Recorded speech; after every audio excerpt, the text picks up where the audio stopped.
What's up, fanboys and fangirls, and welcome back to Simply Hawkward. My name is Von Hayden. Today, I want to talk to you guys about an amazing game that I've been playing recently called Flinthook. It came out a couple weeks ago. Actually, I think it may even come out a month ago. My review has taken a little while to put out, but it's because I've been having so much fun with this game.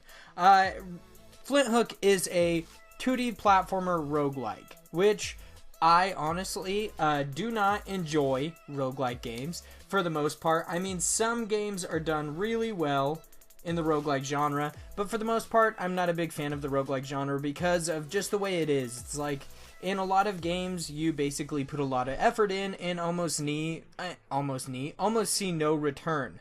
But that's not true with Flinthook, and it's not true with several other games like it. Like Enter the Gungeon is a really good example. Rogue Legacy, in my mind, being one of the best examples. Nuclear Throne, really good as well. They just do platforming and roguelikes so well.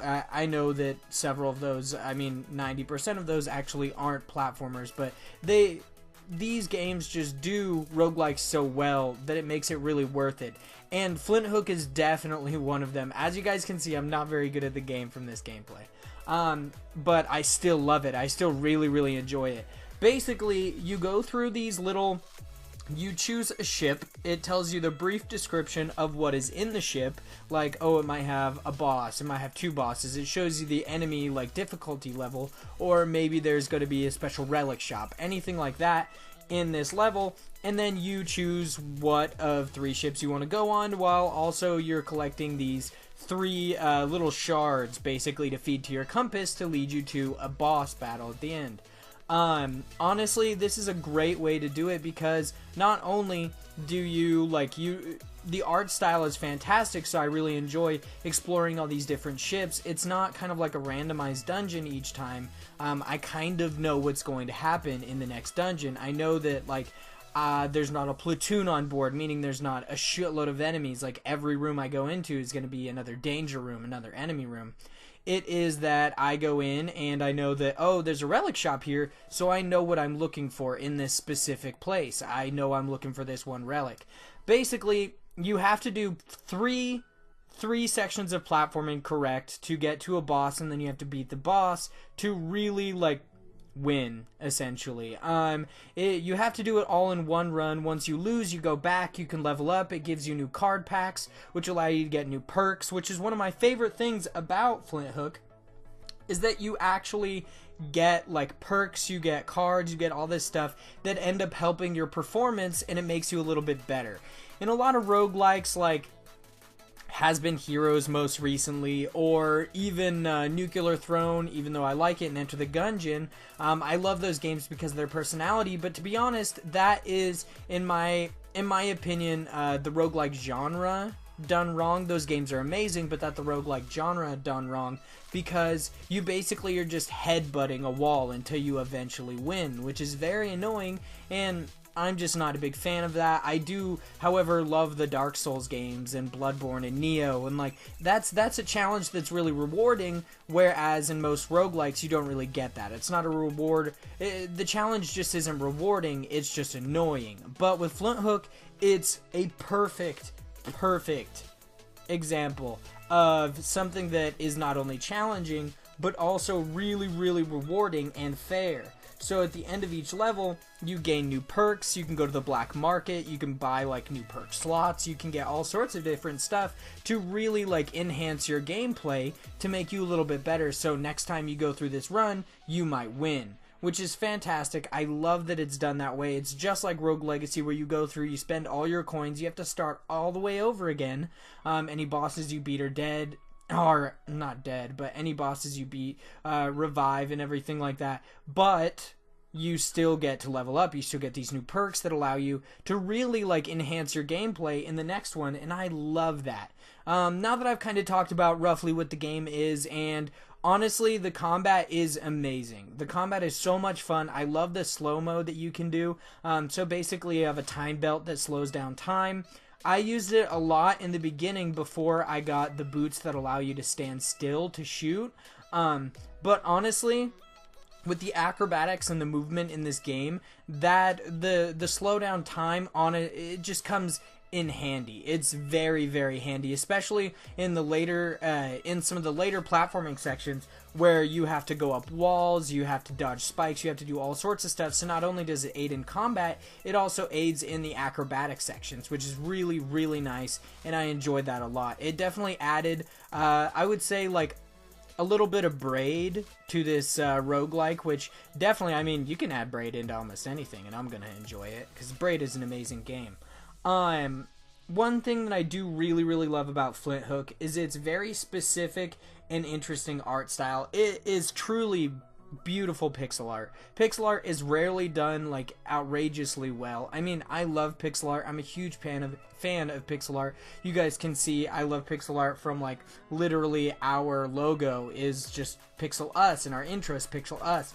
I love pixel art. I wish I could do what the guys at Tribute Games do. I mean, that is just amazing pixel art. I love the art in this game. It looks so good. It has so much personality that's really, really unique, which I love. I mean, I never would have thought of a ghost, like a ghost space pirate that has a compass that you have to feed special coins to get to bosses.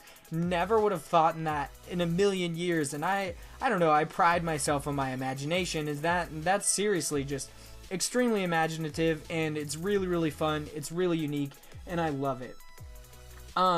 Branching off of that, the lore in this game is pretty fantastic. A lot of roguelikes and a lot of like indie games nowadays really don't give you the lore that I think they deserve. You kind of just have to decide what the lore is on your own, but with Flinthook it's completely different. You actually get lore, like lore books, lore pages, and you can go and read about it. Especially Flinthook himself, being an amazing protagonist that he is, I really wanted to learn more about him, and some of the lore objects and everything told me a little bit more about him, which is really, really interesting, and I was really glad, because to be honest, a lot of characters in indie games, I really want to know more about them, but you just don't get enough. Like, you can't really love that character to the fullest because you don't know everything about them. I mean, you definitely don't know a whole lot about Flinthook because it keeps a lot of that a mystery, but that's also a lot of fun. It shows that, like, not only is he a space pirate, that it's kind of like a Robin Hood scenario. He is, like, unknown. Nobody really knows who he is, and I really, really love that. I mean, I cannot tell you how much I love this game. It's so good. I would definitely recommend anybody go out and buy it because it's by far one of the most fun games I've played in a long time. The soundtrack, absolutely amazing. If you guys want to listen to some amazing songs, you should listen to Flinthook soundtrack. The opening is so fantastic. I literally, like, every time I load up this game, I stop and I watch it. Because not only is the pixel art amazing, but the song that plays during it is so good. I wish I would have included some in this video, but I did not. I would definitely recommend looking up some more videos about Flinthook, and I would definitely recommend buying the game overall. One of the last few things I'd really like to cover with Flinthook is the fact that there are challenge modes. So for all those people that are really competitive, not only is there a leaderboard to show how well you've done in one place, in one section of platforming, you can also do challenge modes. So you can, like, certain challenges are kind of weird, like defeat said amount of enemies in a certain amount of time without taking any damage, anything like that. But it's just so much fun, and it's a lot. It adds a lot to the game for people who really just wanted to play something not only for a challenge, but kind of wanted to show how much better they are than you at this game, which is not a bad thing, because there's a lot of people that are better than me at this game. I definitely understand that. I did not peek at the leaderboards because I was like, yeah, no, I'm probably not good at this game. I'm really not going to check anything out about it because I know I'm just going to be, like, on the bottom of the leaderboards. That's about it for this review.